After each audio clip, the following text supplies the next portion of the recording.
Hello and welcome to, my movie corner. But today I'm not reviewing a movie. As you can see, I have on my shirt. It's actually Jesus. This is my Light of the World shirt. I got this on a Walk with Christ weekend. I'm doing another rebuttal of some scientists who tend to kind of throw Christianity out whenever they try to talk about things because, they try to throw the Bible out because they think that the Bible is not scientifically accurate. They think it's a book like any other book, like Lord of the Rings or Chronicles of Narnia or the Harry Potter series or anything like that. They think it's just a work of fiction.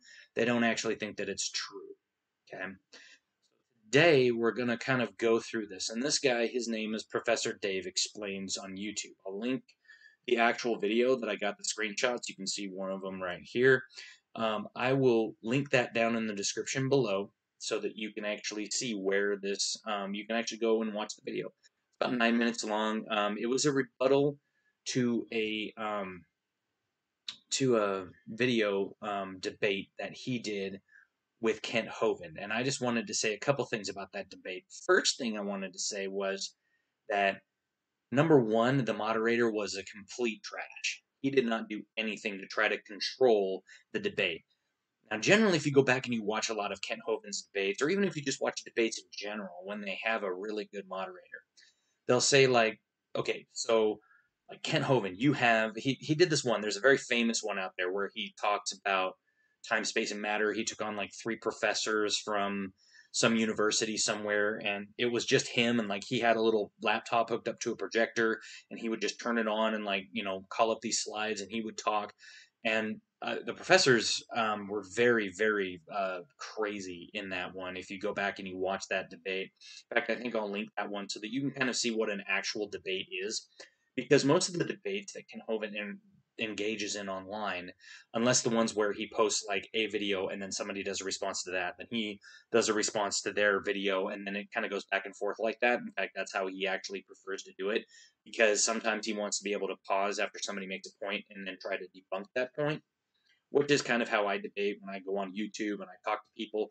Is if they've given me a long list of things, like I'll take their entire thing and I'll put it into Word and I'll respond to it I'll link like, I'll take like a paragraph and then I'll put quotations around it to show that that's their quote, and then I will go down below that and then I will put in what I want, and then I'll do that for their whole entire thing so that they see that I'm not cherry picking. And we'll get into cherry picking here very quickly with these slides, because he's not actually asking questions in this. He's actually more like making like essay statements, like defend this, defend that, like do this. You must explain this way and this way, which I will do.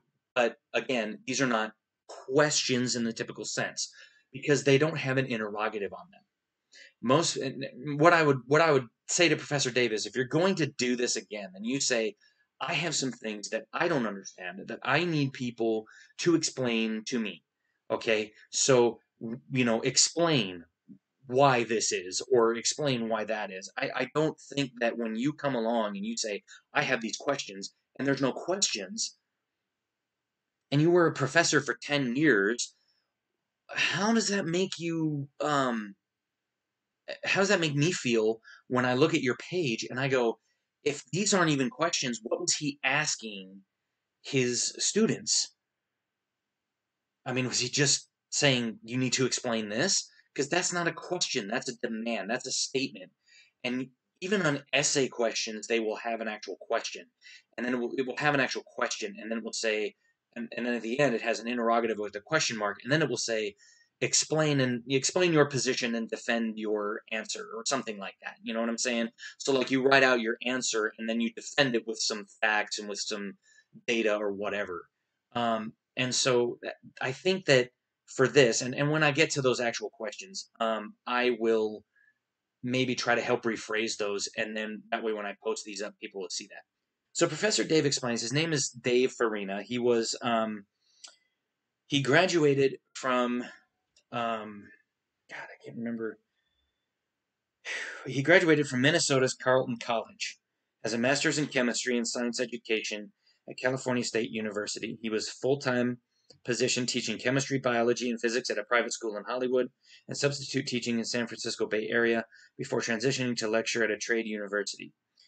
Then he then went on to make YouTube videos for his students that might miss lectures or something like that. And then pretty soon he amassed enough followers that he could quit his job as a professor and just make YouTube videos because he was getting money. When you reach a certain subscriber base, you start to get money from YouTube. They start to send you a check in the mail, and you take that because you start getting advertisers and stuff like that. So they kick back some of that to you as the content creator so that you can then go back and you can make more videos and more content, and people will go, hey, I really like this guy, or hey, I don't really like this guy, but I think he's kind of funny, so I'll just watch his stuff anyway. I think I fit into the latter category because there's a lot of people that are angry at me over Star Wars The Last Jedi, but they don't have any points to debunk. They just, I mean, like the last guy that came onto my Robot Head video, watched through the whole thing and said, well, you didn't make a lick of sense, but I don't have any time to put down all the stuff that you didn't do. And I said, well, if you're just going to come on here and just dismiss my claims about The Last Jedi without actually backing it up with any facts, then that means you have no facts, and you're just saying that because you don't want to be wrong. That's not a debate. That's just you stating your opinion. Now, recently on Facebook, I had the same thing happen. Okay, I had some, or no, actually it was on YouTube. These guys there was a Louis Giglio video where he was talking about laminin, and laminin is a protein adhesion molecule. And so these people were coming on there and going, well, that's just not true. You can't say that that's from God because that's everywhere. And I'm like, exactly, it's everywhere in nature. You have to be able to provide concrete evidence that these little tiny microscopic protein adhesion molecules that are in the shape of a cross, even though they're kind of bent here and a little twisted there, they're in the basic shape of a cross. You have to prove to us that shape, that there's other protein adhesion molecules out there, not just laminin, because right now laminin is the only protein adhesion molecule that we have. Okay, that's what holds all the skin and muscles and your eye molecules and your hair and everything else. It's held together by laminin. Okay, and it's not just here; it's everything. Okay, and this is a protein adhesion molecule, and the basic shape of it is in a cross. Okay, it has a central channel, and then it has two other channels that come in and they intertwine in kind of a double helix shape down the center. Okay, so they have like an alpha, a beta, and a gamma chain, and all three of these chains connect together in a cross shape. Okay, and even though that cross is a little crooked here, and there's like a little bent part over here, it's in the shape of a cross. Okay, now there's a few of these protein adhesion molecules that are just like a straight line. Okay, and that's just like an alpha channel, or it might be a gamma channel or something like that. And they're not, those particular ones are not like, those are, I can't remember exactly how they work, but there's like a way that you can Google it, and like you can find all the different styles of laminin. And so you can, when you see that stuff, you can kind of go, oh, okay. So, and then I said, okay, so now, so I put that up there. I said, okay, go actually Google laminin. And then I said, now go Google the Whirlpool Galaxy Center on just Google image search or Bing image search. Just go, or MSN image search, or whatever it is, Microsoft image search. Go search that. And this guy goes, well, you're going to have to, prove more than just two intersecting lines. And I said, it's not just two intersecting lines. There's actual like flux in those lines. There's like one straight line, but then there's another line that runs vertical that has bumps and ridges in it. Now, call it matrixing if you want, but it actually looks like Jesus on the cross. I'm not kidding you. You can look it up. Okay.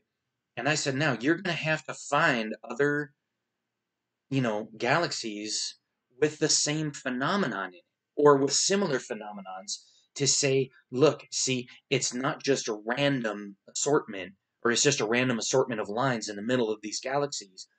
You're going to have to prove that. Okay. And the reason why we looked at the Whirlpool Galaxy is because we're like this, and the Whirlpool Galaxy is like this. Okay? It's straight up and down to us. So we could get a straight look right in the center. Ours, we can't really look at the center of our galaxy. It's hard. okay? Because there's a lot of stars and there's a lot of stellar matter and there's a lot of things there that block our vision to the center of the galaxy. Like we'd have to get up and away from our galaxy to be able to look down at the center, if that makes sense, because it's on a plane like this, and we're looking at it like this. We can't see it, okay? Even though we live in 3 dimensions and we're traveling around the center of the universe, there is so much stuff between us and the center of the universe, or well, not center of the universe, center of our Milky Way, that we cannot get a good look at it, okay? So I said, you're going to have to find other patterns in nature that you can say, see, this is a random phenomena and it doesn't mean anything, but you can't. And all these people were doing is saying, well, it's not real. You're just looking at it this way and it doesn't work. That's not an argument. That's your opinion. Okay? And we're going to get into that here in a minute. We're going to start getting into that where it's like, this guy's not being scientific about what he's talking about. Okay? Now, during the debate, like one of the things that he needs to agree to, and I don't know if he'll ever watch these videos, but if he does, the next time that you have a debate with someone like Dr. Kent Hovind, okay, number one, do your damn research, okay? Because I'm going to get into that here in a minute. I'm going to get into what happens when you start Googling like Dr. Kent Hovind and you start doing this stuff. And I'm going to get into why this guy is not that scientific, because if you really want to know your person that you're going up against, it takes more than a 5-second Google search. Because once you start down the rabbit hole, you start realizing that the sources that people are citing are wrong and misleading, okay? So I think that we really need to kind of talk about that for a little bit. Now, the other thing is when you get into a debate, go over the topics that you want to debate beforehand, okay? Dr. Hovind told you that this debate was going to be on specifically your evidence, your best evidence for evolution. You never presented any of that best evidence. You would just say something. Dr. Hovind would start to respond, then you would say, no, that's not how it works. No, that's not how it works. And then he would have to stop, shift gears, and start to respond to that. And then you accuse him of changing the subject. And that's why I'm saying the moderator didn't do his job in getting back to the actual debate. The moderator didn't do his damn job. Because again, the moderator is supposed to say, oh, whoa, Professor Dave, give him a couple minutes to respond to you, and then you can respond to him. I'll give you like a minute where you can kind of give a rebuttal for that. The moderator did nothing. He just sat there on his ass. Okay? That's not how you're supposed to moderate. Moderate, you moron.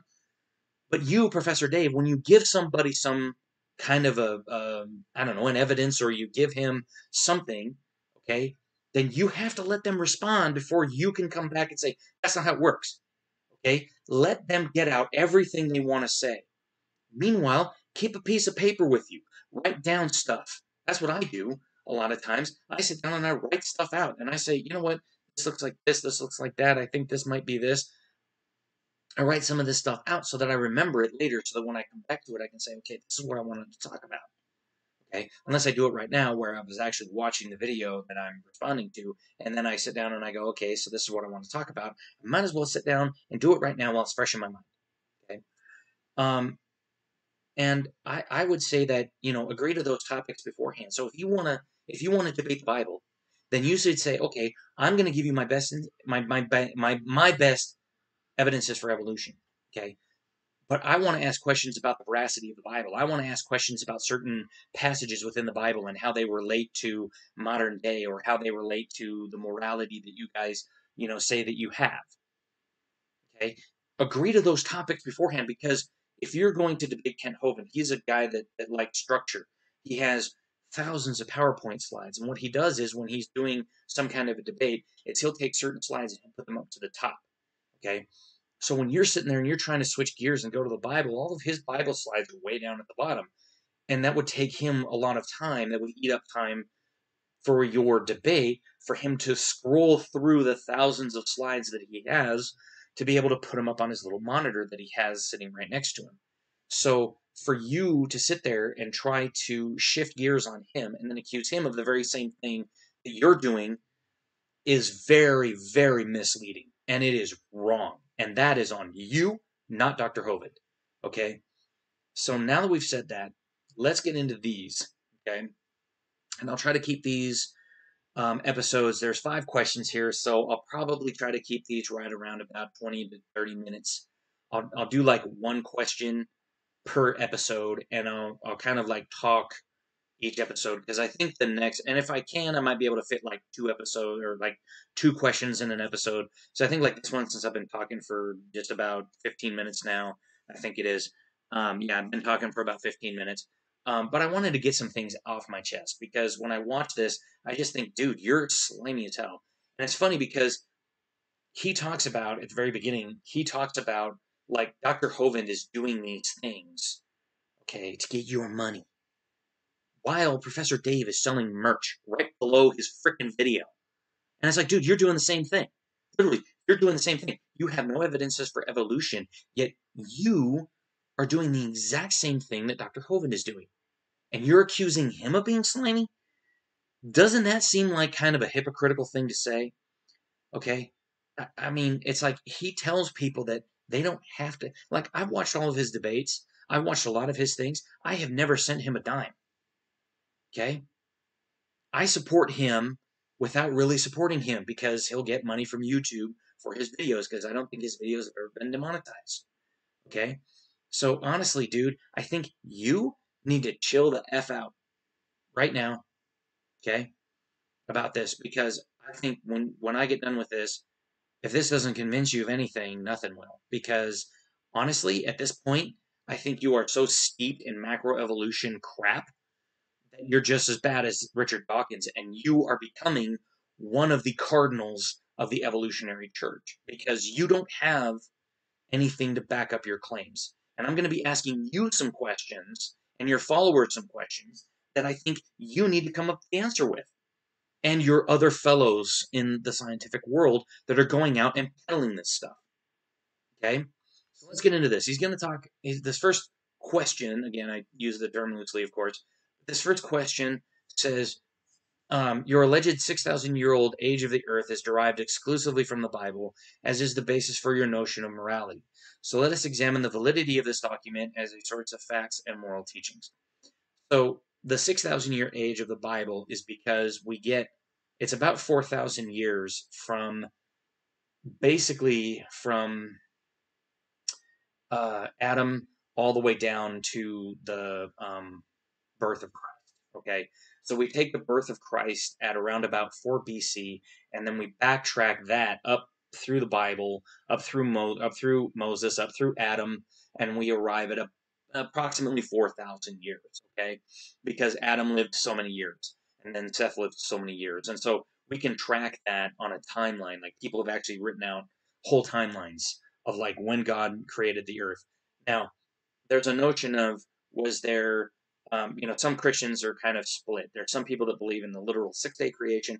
There's others that believe like there's the passage of the Bible that says like 1,000 years is a day and a day is 1,000 years. So really, was it like we add 7,000 years on top of this, and we get 13,000 years old? Who knows? And then some people were like, well, it could have taken millions of years. God could have taken his time and all this kind of stuff. But Kent Hovind is of the camp that was a literal 6-day creation. And there's actually a book out there called In 6 Days. You can actually find it. There's actually, I think there's In 6 Days, and then there's In 6 More Days. And they're like 2 books where it's like 50 scientists. There's like 100 scientists out there that wrote papers. They're very scientific in nature. You really have to bone up on your science if you're going to read these, because they are really, really, really thick with the science. If you're not steeped in the science, a lot of it goes right over your head, because these guys are explaining it within the science. Like, they are using the science to explain a literal 6-day creation, because they know that looking at a lot of these processes, there is no way that it could have just happened by random chance. And in the first book, like, there's a mathematician who actually breaks down the chance that, like, he says, like, there's 20 amino acids that make life, and there's like this many amino acids out there.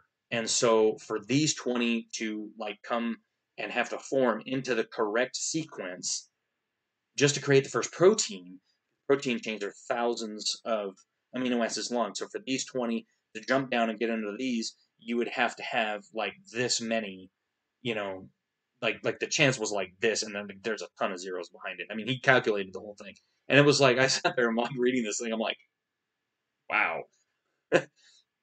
And then it's not just that, but you have to do that over and over and over and over and over again just to create a bacteria. That's not even to create like complex life, but that's to create bacteria. Okay. And in an entropic universe, that would never have happened because things tend to disorder, not to order.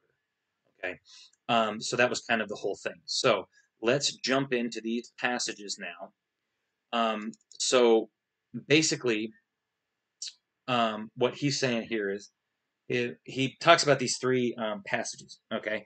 Let me toss my phone off my lap, grab the Bible here. We have First Kings. I think I have it right here. So this is what I talk about when I talk about cherry picking, and this is one of the things that I really hate about atheists.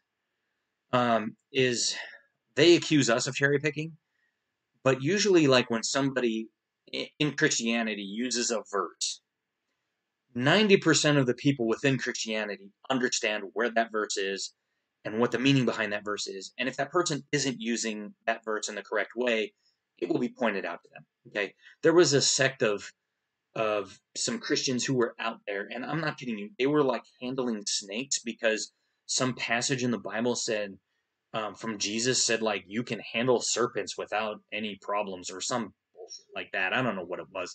And I was sitting there watching this and I'm going, and they were like, oh, people get bit, and we're like, oh, it's his time. And it's like, so you're releasing poisonous snakes into your congregation willingly, I might add. Poisonous snakes, and if somebody gets bit and they die because they held a rattlesnake and the rattlesnake bit them, oh, it's their time to go to Jesus. No.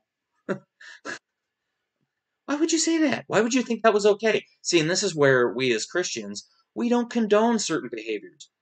Okay? Westboro Baptist Church, for instance, they cherry pick all the time. And Christians out there, Christian leaders out there say, no, this is not okay. You cannot act like this. Okay? We have disowned them so many freaking times. They are not Christians. The way they act, the way they talk, the way they do things, it is not biblical. It is not godly. It is not righteous. That's how you can test it. Okay? So now, I'll get off my soapbox and we'll get into this. So, when I talk about cherry picking, this is exactly what I'm talking about. He says these three Bible verses.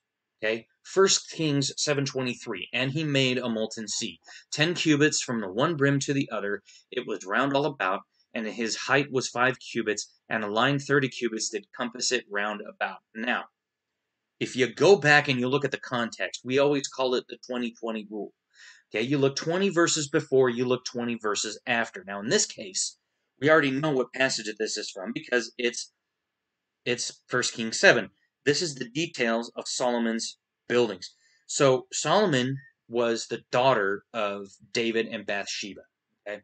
Bathsheba was the woman that was bathing naked. David saw her, sent her husband off to war, brought her into his house, and because her husband died, so he brought her into his house, had sex with her, and then a bunch of bad things started to happen.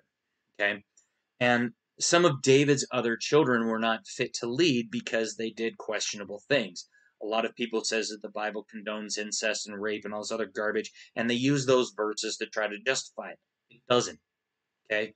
Because you have to look at the context of what happens in each one of these verses, okay? The context in question was, what I saw in this one thing was like Absalom raped his half sister, but what they left out was the fact that in the next verse, in the next chapter, the half brother, the one that was the actual true brother to the sister that got raped by Absalom, goes and kills Absalom. Like literally goes and like stabs him in the chest with a knife and is like, "You ruined my sister's life, you bastard." So he got his comeuppance, and he's burning in hell right now. What more do you want? That's not the Bible condoning rape or incest, you morons. So when I see something like this and I go, oh my God, I'm like, okay, so Jerusalem is, I mean, the Sea of Galilee is not very far away. The Sea of Galilee isn't really a sea. It's more of a lake. It's a large lake, okay? But we call it the Sea of Galilee, okay? If you were describing what something looked like that you had never seen something of this size before. So Solomon here, took over. When he took over, God said, what do you want? He said, I want wisdom. The wisdom to govern my people. Because God said, I'll grant you any one which you want now that you're going to be the one that's going to rule Israel. What do you want? And he said, I want the wisdom. That's where we get Ecclesiastes from. We get a lot of our Psalms. We get a lot of our Proverbs from. We get a lot of our Psalms from David, but we get a lot of our Proverbs from Solomon. We get the book of Ecclesiastes from Solomon. He calls himself the teacher. So he wrote also the Song of Songs, which was also known as the Song of Solomon. There was a couple of other books that were written about him because of what he did. Now, he fell away in later years. Like he was going towards God, and then all of a sudden he just went and like went off the rails. But he was the one that actually built the temple that Jesus worshipped at, the one that was actually destroyed in 70 AD by the invading Roman army. Okay, the Roman army came in and they came in and they just smashed the temple.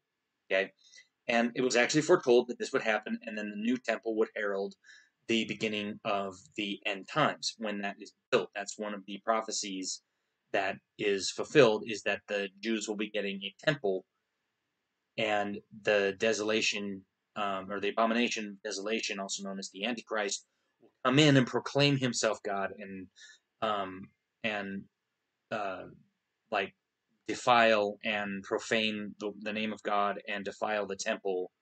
And the Jews will then know that they put their trust in the wrong man. Okay. And that kind of leads towards the Battle of Armageddon in the Valley of Megiddo. Armageddon is actually just like the War of Megiddo, is what Armageddon means. Okay? It was in Aramaic, I think, is what it was, and it was translated into Greek. And from Aramaic over to Greek, the war in Megiddo, or Megiddo, or something like that, translated into Armageddon, and then that's where we get that word Armageddon from, is because that was supposed to be the battle to end all battles. Okay, that's where Jesus is going to come back down, and he's going to lead his saints against the forces of the Antichrist, and it's basically this.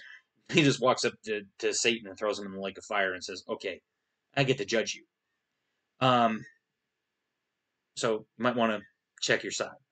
Now, talking about Solomon here, he's building all of these different buildings, including the temple. He's building a palace for himself. He's building this pool. Okay, now the pool, if you read where it is here, it's it says starting in, so he's making, like in the previous verses, he's making a worker in bronze, and he was equipped with skill, understanding, and knowledge to executing work in bronze. This is a guy named Hiram from the city of Tyre. So he came to King Solomon and did all his work. Thus he cast 2 columns of bronze for the porch of the temple. 18 cubits was the height of one column, and a cord of 12 cubits measured its circumference. The thickness of the column was 4 fingers, and it was hollow, and the second column was similar. He made also 2 capitals of molten bronze, set upon the tops of the column. So if you understand what we're talking about here when he's talking molten, he's saying the way that it looks, it shimmers in the light. So it looks like when you would touch it, it almost looks like a liquid. Okay, that's what he's talking about. It's like, if you've ever seen molten metal, like how it flows, and even sometimes it's like when like if it rains or whatever, and it hits the metal, and it just has this kind of a shimmer that makes it look like the metal is just fluid. Okay, and that's what he's talking about. So we get to 23, says, then he, Hiram from Tyre, made the molten sea, 10 cubits in diameter from brim to brim, round in form, 5 cubits high, and 30 cubits in circumference. And under its brim were gourds, encircling it for 10 cubits, completely surrounding the sea. The gourds were in 2 rows, cast when it was cast. Now the thickness was a handbreadth, and its brim was in workmanship like the brim of a cup, similar to the flower of a lily. It held 2,000 baths. It stood on 12 oxen, 3 facing north, 3 facing west, 3 facing south, and 3 facing east, and the sea was superimposed upon them, while their haunches were all directed inward. So what he's talking about here is he made a pool that was, and a cubit is generally from the tip of your middle finger to the end of your elbow. Okay, that's generally what a cubit is. It's about 18 inches or so, if you want to talk about that. So you're talking, it was pretty darn big. Okay, this pool.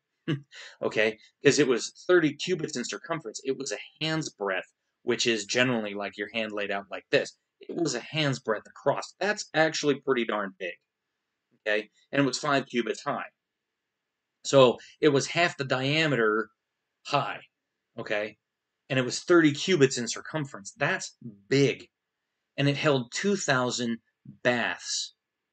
So now what you have to do is you have to figure what is a bath. And we have a bunch of tables. Usually when you look in your Bible, you can find a table that says, oh, here's some measurements that, kind of come along when they talk about, you know, certain measurements. Some Bibles have them, some Bibles don't. I don't think this one does. No, it does not. It has a preface, but it does not have. Yeah, so it does not have any of it. This one is called The Bible, an American Translation by the University of Chicago Press in Chicago, Illinois. I kind of collect certain Bibles. I love the way they look. Like this one has this old-fashioned, like, kind of a fabric cover. It's got, some gold leaf that's kind of faded on the back. I found this at some location. It was like, I think it was free. And so I picked it up. I like the translation. I like the prose. The verses are all listed down the sides.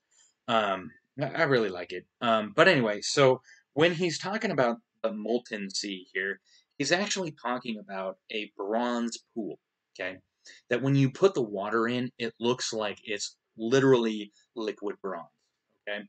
That's what he's describing here. So if you had, let's say, um, somebody had never seen the National Mall, okay? Somebody who had never seen a big shallow pool like that, okay? Let's just say nobody's ever seen that, okay? And you bring them there and you show them that.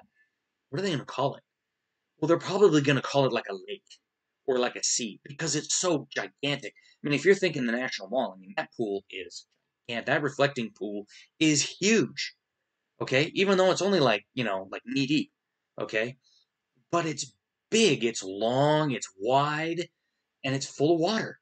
And now imagine if that were all metal, okay? And on a really bright day when the sun's out, it would look like molten metal in there because the water would be shimmering in the heat waves. And, if people throw coins in or whatever, it would look like it was shimmering in the light.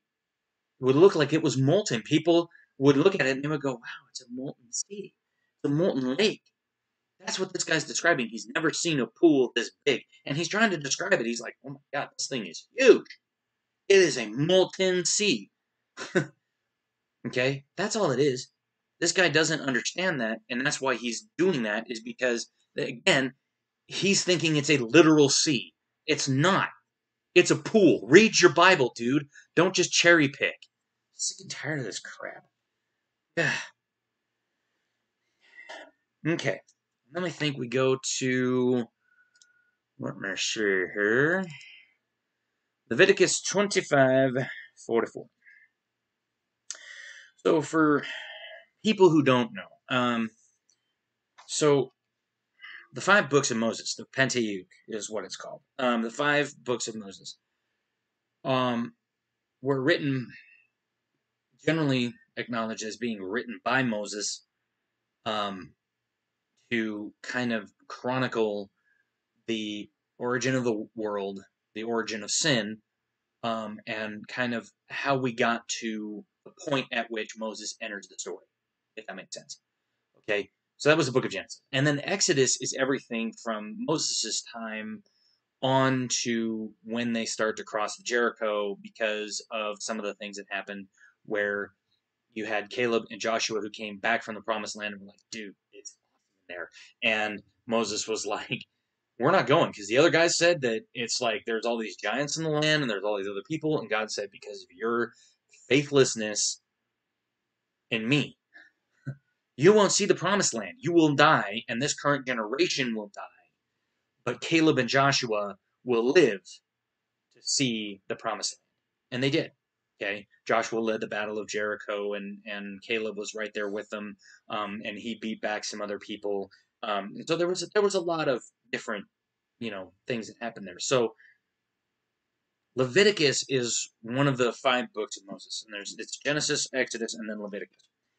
Okay, and basically at this point in time, they have left, and this was right after they had left Sinai, and they were kind of wandering in the desert. They hadn't quite, I think they were either on their way up or they had already been to the promised land and now they're wandering the wilderness. And I can't remember exactly because it's been a while since I've studied my biblical history. I'm sorry. Don't roast me in the comments and say, hey, you don't know what you're talking about. I do know what I'm talking about.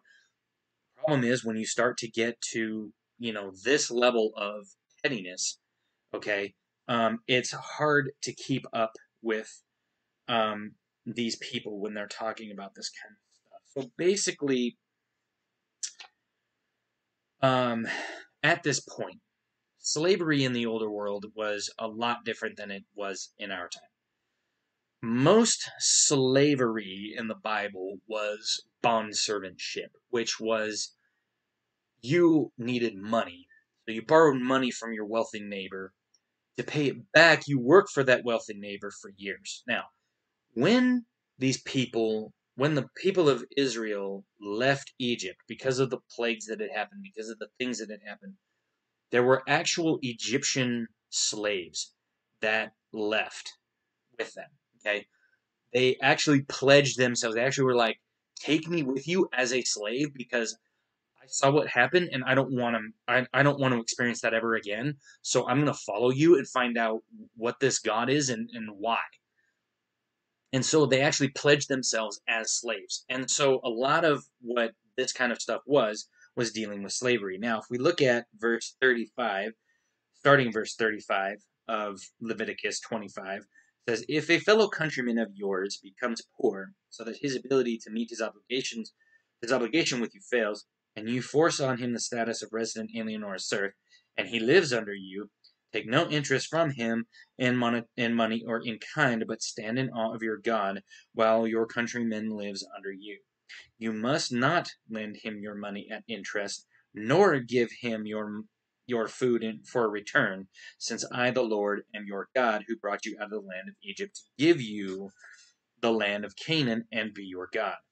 If a fellow countryman, this is 39, if a fellow countryman of yours under obligation to you becomes poor and sells himself to you, you must not make him serve as a slave. He shall have the status as a hired laborer or a serf with you, and that's what I'm talking about, bondservantship. It means that you are working off your debt. You are not a slave. You are basically like a hired gun. You're a hired worker. You do what they tell you to do, and your payment is payment of the debt. And generally, it was if you haven't paid off the full debt in 7 years, the rest is forgiven and you go free, because 7 is the holy number, is the number of days the Lord made the earth. He made it in 6 days, rested on the seventh. So after the 7th year of servantship, you would let him go.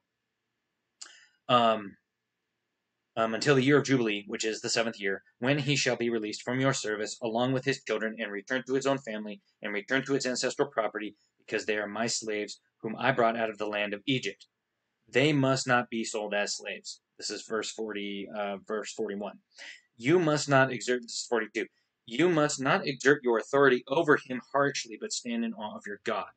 As for the male and female slaves that you may have, it is only from the nations that surround you that you may buy male and female slaves, although you may also buy them from the children of the serfs who may be living under you, and from their descendants in your employ, who may have been born in your land. They may become your property. You may bequeath and you may bequeath them to your children after you to hold as property. You may make permanent slaves of them, but over your fellow Israelites you must not exert your authority harshly, the one over the other. And then it says in verse 47, if an alien or a serf under you becomes rich, and a fellow countryman of yours under obligation to him becomes poor and sells himself to the alien or serf under you, or to a member of the alien's family, even after he has sold himself, the right of redemption shall hold for him. One of his brothers may redeem him, or his uncle's son may redeem him, or any of his near relatives belonging to his family may redeem him, or if he becomes rich enough, he may redeem himself.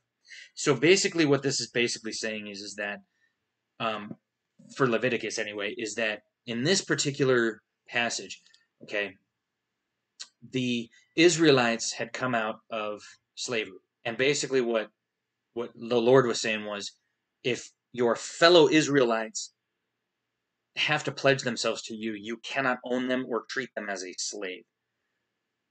But at the same time, if you want other slaves, then you can go out to other nations and you can buy those slaves and you can bring them into your household, and you can, you know, and you can pass those slaves down, their families and everybody else. You can pass them down and they become your property, basically. And that was Moses' way of saying, look, if you want to have these slaves, like there were Egyptians that actually pledged themselves as slaves, he was saying, look, you can have those slaves, and you can, if those slaves have family, you can have you can pass those down to your other members. And there are other passages in the Bible, and I'm not going to look at them right now because it'll take too long.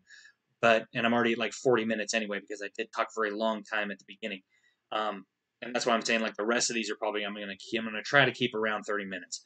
And I know that this one's kind of running a little long here, so I'm gonna try to get to this last verse after I explain this, and then I'll kind of wrap up, and then I'll do the next episode. But basically, what I'm talking about here is that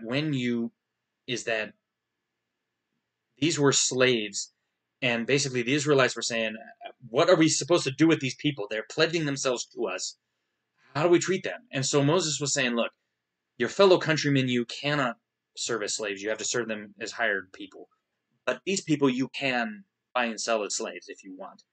And that's all that he was saying. And there are other passages in the Bible, like I said. I'll put I'll put some verses down here, and kind of link them so that you can see them. But there are verses where it talks about how you're supposed to treat your slaves in your household. There are verses in the New Testament, there are verses in the Old Testament where it talks about masters treating your slaves like they're members of your household and stuff like that. So honestly, like, this is not the slave Bible where, like, they were taking passages out so that people couldn't read them. This was just basically saying, hey, we have slaves. There are slave markets over here. Like, what are we supposed to do? And Moses was saying it's okay to go and buy and sell those slaves and use them as your property if you wish.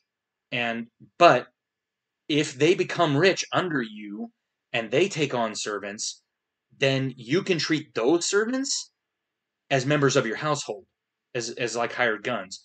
So now it's like elevating it to a different level. So those slaves, although they're your property, they're still part of your family. So you can't mistreat them, you can't do all that stuff. And so that's basically what it is. Is slavery wrong? Yes. Okay. There are still places today that practice slavery. Okay. There's human trafficking along the US Mexican border. There is human trafficking all over Europe. It is huge in Europe. Oh my gosh, from the old Soviet republics into Europe, there is so much slavery going on. It is bad. Islamic people, the Muslim people, still do human trafficking. Okay. There are warlords in Africa that do human trafficking still. That's where the Barbary slave trade originated.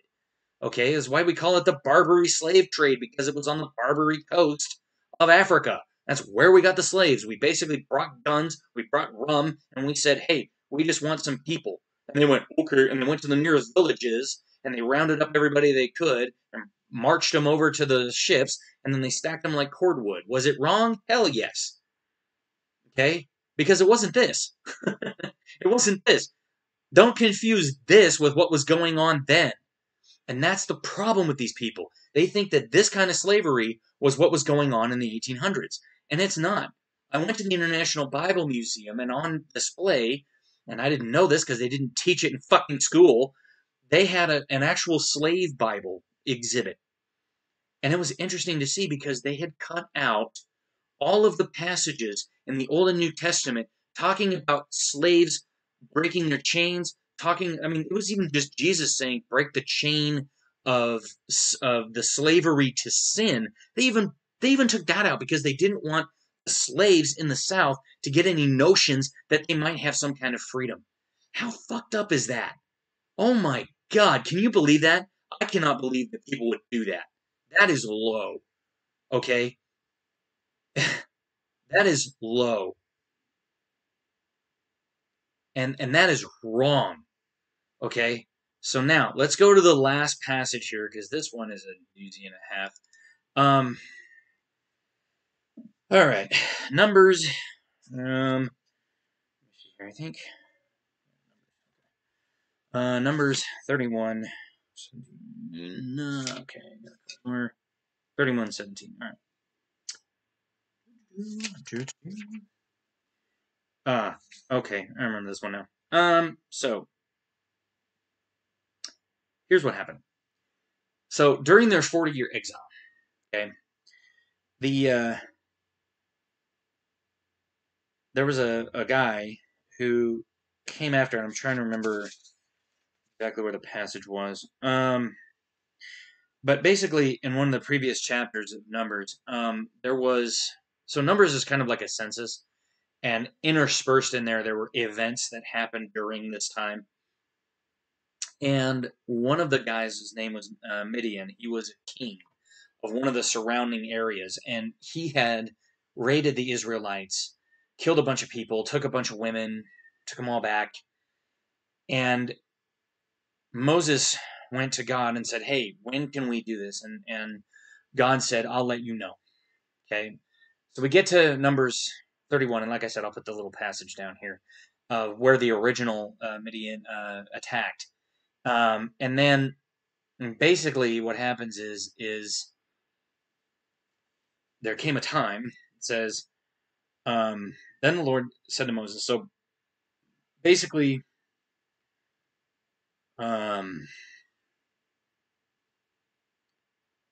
there's like a whole bunch of commands that Moses gives in the previous chapter of 30. There's a whole bunch of commands, and then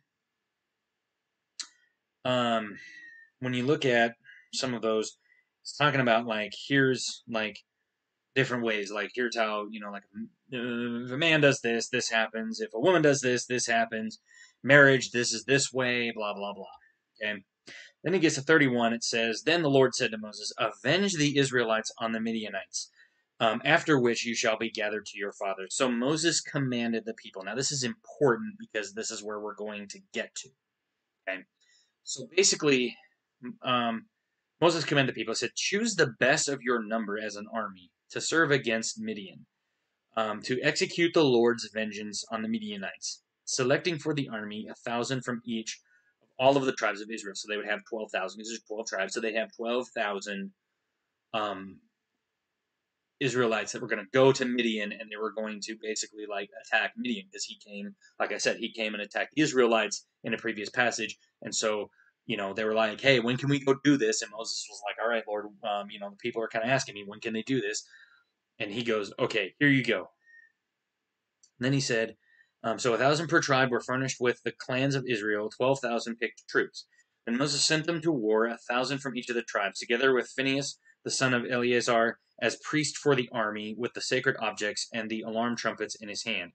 They made war on Midian as the Lord had commanded Moses. They slew every male. They slew the kings of Midian with the rest of them that were slain, namely Evi, Rechem, Zur, Hur, and Reba, and the five kings of Midian, and also slew Balaam, the son of Beor, with the sword. Balaam was the guy who kind of like led the first attack, and he was like one of their top generals or something like that, and he had kind of raped and pillaged the women of Israel, and some of the different things that had happened. He was not a very nice man, and so they were basically saying, "Hey, we want retribution. The Lord's about retribution. Why don't we take retribution on these people?" And so the Lord said, "Go." Here's what happened. The Israelites took the women and children of Midian captive, while all the cattle and flocks and goods they took as booty, and burned up all the cities where they lived and all their encampments. Then they took all the spoil and the booty of man and beast, and brought the captives' booty and spoil to Moses and Eleazar the priest and the Israelite community at the camp in the steppes of Moab beside the Jordan at Jericho. So this is kind of putting it in context. They can't cross over. Jericho's on the other side of the Jordan. They can see it from where they are in Moab. Moab is actually just across the border of Israel, across the Jordan River, and he's actually in Jordan. The country of Jordan is actually where Moab is located. And you can actually go out to the Jordan River, and you can actually like look across, and you can actually see that step where they were. You can actually see those steps of Moab. It's pretty cool. So it says, when Moses with Eleazar the priest and all the leaders of the community went outside the camp to meet them, Moses became angry with the officers of the army, the captains of divisions of 1,000 and those of 100 who had come from the service in the war. And this is Moses speaking. And so you have let the women live, Moses said to them. Why? It was these who led the Israelites through the counsel of Balaam to forsake the Lord in the affair of Peor, so that the plague appeared among the Lord's community. So he's basically saying, look, I gave you carte blanche to go over there and slaughter all of the men and all of the women, okay? And you disobeyed me because the women were the ones that came over here through Balaam and caused us to go astray. That was the whole reason I told you to go and attack them. So this is what he's commanding the Israelite army to do. Okay? Now then, slay every male among the little ones, and slay every woman who has had intercourse with a man by lying with a male, but all the girls who have not had intercourse with a man by lying with a male, keep alive for yourself. So basically what he's saying is, okay, so you didn't do what I was saying to do, so now here's what you're going to do, which is what we were trying to tell you to do in the first place. Basically kill all of the women who were married, okay, or have had or were prostitutes, basically anyone who is not a virgin, okay? Why? Because if you have intercourse with them, what's going to happen? If they've already had intercourse and they're already pregnant, then they will grow kids that will not obey our laws, okay? So they're basically saying kill all of the adults, and then they're saying kill all the male children. Why? Because they're not Israelite children. Okay, they're Midianite children. So they're saying if you want to have Israelite children, then you're going to take the women who haven't had intercourse, who are virgins still, and those are the ones that you can impregnate. Those are the ones that you can keep as kind of a harem for yourselves, okay, or distribute amongst your army, okay. So whoever's left of the non-virgins, then basically those are all divided up in the thing, because this is something that they discovered when they went in Joshua. If you go back and read the book of Joshua, God commands them to go in and kill all of the men, women, and children. Okay, and the only children that they could keep were under like the age of, say, 3, I think, age of 2 or 3. Like they had to be a toddler. Okay, because when you're a toddler, you can still learn things, and so you could bring them up in your religion. This is something that actually the Mormons did. They don't like to talk about it, but this is something that the Mormons did. Okay, they would go in and they would kill a bunch of people in the community, and then they would keep the children. Why? Because they could teach the children how to be good little Mormons. And this is the same thing that God is commanding here. Now, the only reason that they're commanding this is because they disobeyed God. Okay, the command was you're going to go in there, you're going to kill all the men, kill all the women. Okay, so you're going to kill all the men, male children, male adults. You're going to kill all the women, and any virgin women you can keep. Okay, and once they reach a certain age, then then you can have your way with them and all that kind of stuff, because that was going to be the spoil. Okay, in addition to all the different like crops and livestock and money and all that kind of stuff that they had. That was the point, because we see in the book of Joshua, if you don't do that, then those people, because what happened was, as they started conquering all of the Canaanites, instead of killing all of them, they left them alive. They would just go in and they would say, hey, we're here, you submit or you die. And they went, hey, we submit. Well, they still worship their gods. They didn't start worshiping the one true God. They started worshiping their own gods. And then what happened is that those people started being led astray. And as we see when you start getting into the book of Kings, and you start getting into or not Kings, but Chronicles, and can't remember anyway. I think it might be Chronicles.